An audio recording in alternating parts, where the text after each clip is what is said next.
Bueno, aquí estoy ensayando un formato un poco diferente para el podcast porque no quería seguir con lo mismo. No porque no tenga ninguna razón para seguir con lo mismo, sino porque quería probar algo diferente. También quería que se viera un poco diferente y que sonara un poco diferente y que fuera un poco más dinámico. Para yo poder hablar al mismo tiempo que la idea es que yo esté hablando. Es más, un podcast no es una exposición, es yo hablando. Ni siquiera sé si lo que estoy diciendo en este momento va a aparecer en el podcast. Lo que sí me interesa que aparezca, y esa pequeña introducción que vimos al principio, son estos títeres de palito. Esto es el hallazgo que he tenido esta semana. No porque yo haya inventado los títeres de palito, ni mucho menos. Eso sería una terrible blasfemia de mi parte decirlo. Pero en mi caso personal he descubierto algo con esto que me sirve mucho para cosas que quiero hacer, para cosas que quiero producir. Esos personajes son de Sofía el sueño encapuchado, incluyendo esta flor que no ha aparecido aún en ninguno de los fragmentos que he hecho de la historia canónica o no tan canónica de Sofía el sueño encapuchado, pero eventualmente esta flor va a ser muy importante. No sé exactamente cuándo, o sea, sí sé en qué momento cronológico de la historia. No sé cuándo en la historia, en la línea del tiempo del mundo real vaya a ocurrir que se revele. Estos títeres de palito me permiten muchas cosas. Por ejemplo, algo que yo he pensado desde el principio, bueno, no desde el principio del proyecto, sino desde hace algún tiempo para acá, es la idea de que las animaciones que yo hago sean híbridas o den la posibilidad de animaciones híbridas que reúnan diferentes técnicas, no solamente una técnica de animación de cierto modo, sino que también incluyan títeres, literalmente títeres. Pueden ser títeres con todas sus articulaciones o títeres con una articulación única, que son los títeres de palito, que en este caso los he hecho de esta forma muy arcaica, con un pedazo de papel doblado, porque no me dio tiempo de comprar unos palitos de madera o unas paletas para poder hacer eso y que se diera de una manera un poco más trabajada. Quería mostrar algo específicamente para este podcast y no me quiero esperar otro día porque el espacio que tengo para hablar es este, sin importar si tengo algo que decir o no. En general siempre tengo algo que decir, pero bueno, a veces no es algo que pueda traducir tanto a un público, que es una idea que yo tengo, poder traducir las cosas que hago a un público. Ahora, ¿qué es lo que sucede con los títeres de palito? Yo desde el principio, cuando comencé este podcast, yo dije que yo quería que fuera útil para mí, que fuera útil para mis producciones. Los títeres de palito son importantes porque me divierte hacer esto. Los títeres de palito son importantes porque abren una tercera posibilidad de dibujos que yo puedo utilizar para contar las historias, sin que un dibujo sustituya al otro. O sea, los títeres de palito tienen una función, las miniaturas tienen otra función y los títeres articulados, animados, digitales, tienen otra función. Eso es algo que he podido ordenar bastante en los últimos tiempos, y si he tenido algún hallazgo a nivel personal este año a la hora de hacer animaciones y dibujos, es ordenarme, es organizarme de una forma que me permita hacer diferentes tipos de dibujos que todos cumplan una función para las animaciones. También otro detalle importante es que, como pueden ver, estos títeres de palito tienen color. En este momento y con la magia de la edición va a verse lo que estoy viendo en la computadora en este momento, que es Adobe Illustrator, donde están estos mismos títeres de palito o títeres o dibujos sin articulaciones con color, con un color digital. Esto me permite utilizarlos en animaciones.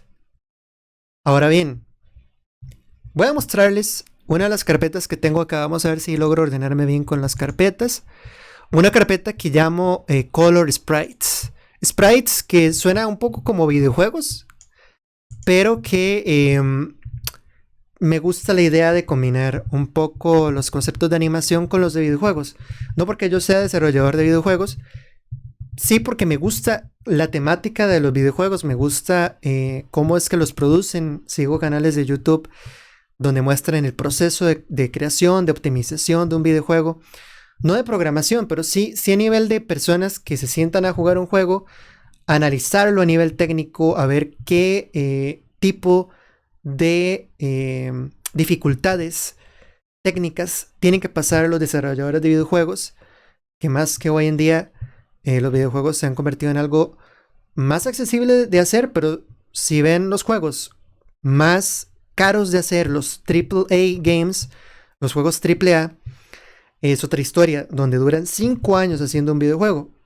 A lo que quiero llegar con esto para aplicarlo a lo que estoy diciendo, es que a la hora he notado similitudes muy grandes en cómo alguien o un grupo o una compañía produce un videojuego a cómo alguien, un grupo o una compañía produce animaciones. Y hay algo en común, digamos, hay varias cosas en común. Detalles técnicos, uno utiliza una computadora actualmente para animar, ya no se utilizan aquellos métodos clásicos que utilizaban antes para hacer animaciones, ahora todo es por computadora. Sin embargo, estos dibujos que ustedes están viendo acá, que yo tengo a mano, me interesa y me encanta que yo pueda comenzar dibujando algo a mano, que lo digitalizo, lo escaneo, lo convierto en vectores que puedo manipular y lo puedo convertir a su vez en estos sprites. Y es ahí donde fui a la temática de los videojuegos. Porque con un sprite puedo hacer varias cosas que me van a permitir desarrollar mis historias. Mis historias han pasado por una serie de transformaciones, de reinvenciones, de redescubrimientos, de descartes, porque justamente cuando descubrí una nueva forma de hacer animaciones, yo sentía que estaba sustituyendo la forma anterior de hacer animaciones, de tal forma que la forma anterior de hacer animaciones ya no era compatible con la forma nueva de hacer animaciones, pero entonces cuando yo llegara a la forma nueva de hacer animaciones, tampoco iba a ser compatible con la forma anterior de hacer animaciones, ni con la forma atrás anterior de hacer animaciones, y yo mismo iba a entrar en una especie de abismo de desarrollo, de development hell, de infierno de desarrollo, como lo dicen en los videojuegos o en las películas, cuando entran a un hoyo sin fondo donde plantean hacer un proyecto y nunca lo terminan. Sin embargo, si quiero realmente contar una historia extensa, si quiero que, por ejemplo, esas historias de las que he hablado antes, Sofía, El sueño encapuchado y El ojo impensable, lleguen a ese punto de ser historias extensas, largas, desarrolladas con muchos personajes y que realmente yo logre terminarlas, tenía que idear algún método que me permitiera poder ajustar las cosas a los cambios que fueran ocurriendo. Yo ya no puedo pensar que ya no iban a ocurrir cambios, que ya no iban a ocurrir descubrimientos durante el proceso. Lo que hoy estoy aplicando, bien puede ser que de aquí a un mes o de aquí a un par de meses, yo lo mejore mucho, lo optimice mucho, incluso utilice herramientas que sustituyan herramientas o métodos anteriores que estaba utilizando. Entonces, ¿a qué quiero llegar con esto? He llegado a un método que me permite ajustar y flexibilizar cada uno de los componentes de las animaciones para que a la hora de que yo descubra algo que yo diga, mira, con esto puedo dibujar mejor, con esto puedo diseñar mejor, con esto puedo hacer que el personaje se mueva mejor, yo pueda sustituirlo sin tener que rehacer toda la animación, sino que estoy sustituyendo diferentes cosas cuando me resulta pertinente. Lo cual me lleva a lo siguiente. Por un lado, tengo que, y aquí otra vez con la magia de la edición se pueden ver estos diferentes sprites, estos dibujos con color que son imágenes PNG. Una imagen PNG es aquella que tiene transparencias, que a la hora de añadirla a un editor de video, puedo digamos, colocarla en cualquier posición, en cualquier punto de la imagen que yo quiera. Y también puedo hacer que se mueva, puedo combinarla con otras imágenes, etcétera. O sea, me da mucha flexibilidad por ser una imagen que tiene un fondo transparente donde está el personaje, perfectamente delimitado y con color.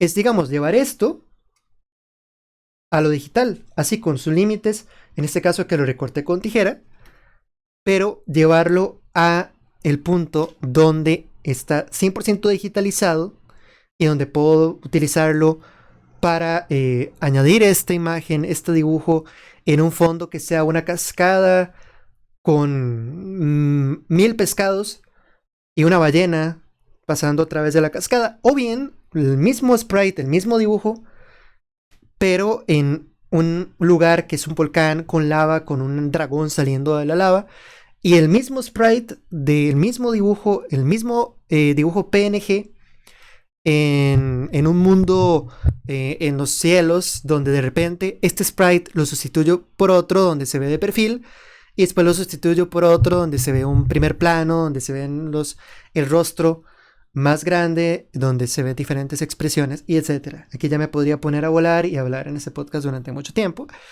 cosa que no es el punto, porque quiero mantener estos podcasts más o menos en una media hora de tiempo. Lo segundo que quiero mostrar, o lo tercero, porque ya mostré los títeres de palito, esos sprites. Lo tercero que quiero mostrar son otros sprites que he hecho. Digamos, este fue un sprite de Mario que hice para una animación donde él se está quitando y poniendo el sombrero, que perfectamente puedo poner este Mario digamos, no con ese fondo que están viendo ahí, que es plano, o sea, que es transparente. Sí, no puedo ponerlo en cualquier otro contexto, en cualquier otro lugar. Igual con estos otros sprites 100% utilizables, digamos, este pajarito, estos que son de diferentes escenarios, como las escenografías, por así decirlo.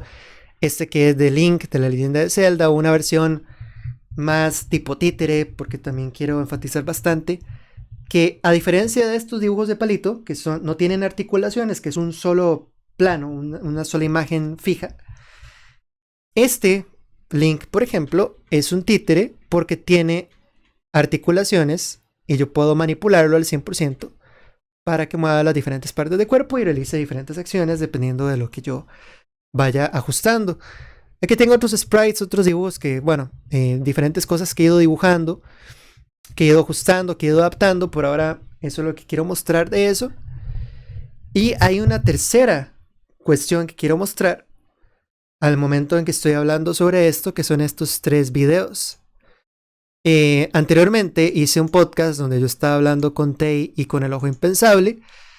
Y me puse a pensar que para el podcast 4, que sería este, pero realmente esto va a ser para un podcast siguiente. Yo quería poner una animación que se llamara Un día en la vida de Tay. Tay es este personaje. Ese personaje que ustedes ven ahí a la derecha.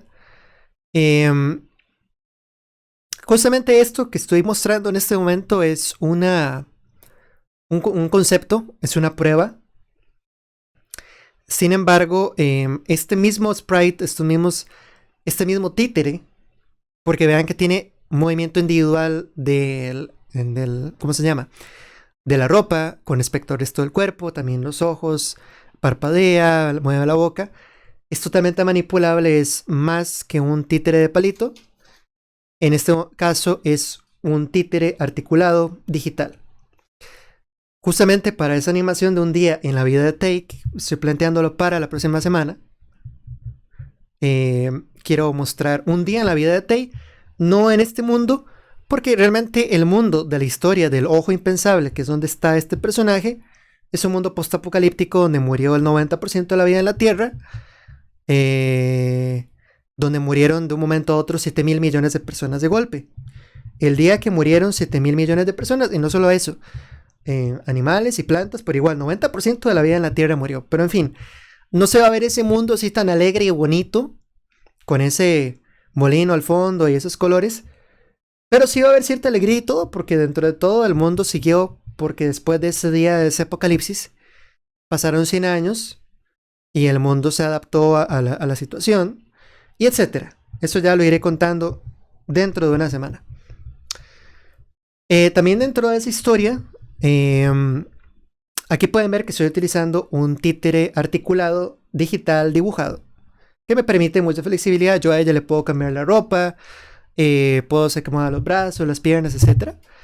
Y eso que se está viendo, moviendo ahí, que está caminando, que aún me falta ajustarlo un poco más, es una miniatura. Las miniaturas son dibujos que se dibujan de manera completa, que son súper 0% detallados. O sea, ahí no se ven detalles de rostro ni detalles detalles del cuerpo, pero se ve que es una forma humana y se distingue que es ella por la forma del cuerpo desde lejos, por el color de la ropa, etc. Entonces, aunque se vea muy poco detallado, es lo suficientemente distinguible para que yo pueda utilizarlo y sea un dibujo muy flexible. Aquí es donde está la clave de todo esto. Títeres de palito, 100% flexibles, porque yo puedo hacer que caminen así en la escena, y son totalmente útiles. Títeres articulados digitales, como el de Tei, cuando se ve ese plano medio más cercano, cuando sí se le ve el rostro. Y las miniaturas, cuando justamente se ve, digamos, lo que estaba mostrando antes. Y la cuarta cosa que quiero mostrar en este podcast es un par de animaciones más que hice para la historia de un día en la vida de Tei. Sin embargo, aún siguen siendo placeholders, siguen siendo no la versión oficial de lo que quiero mostrar, pero sí pruebas de concepto de lo que quiero hacer.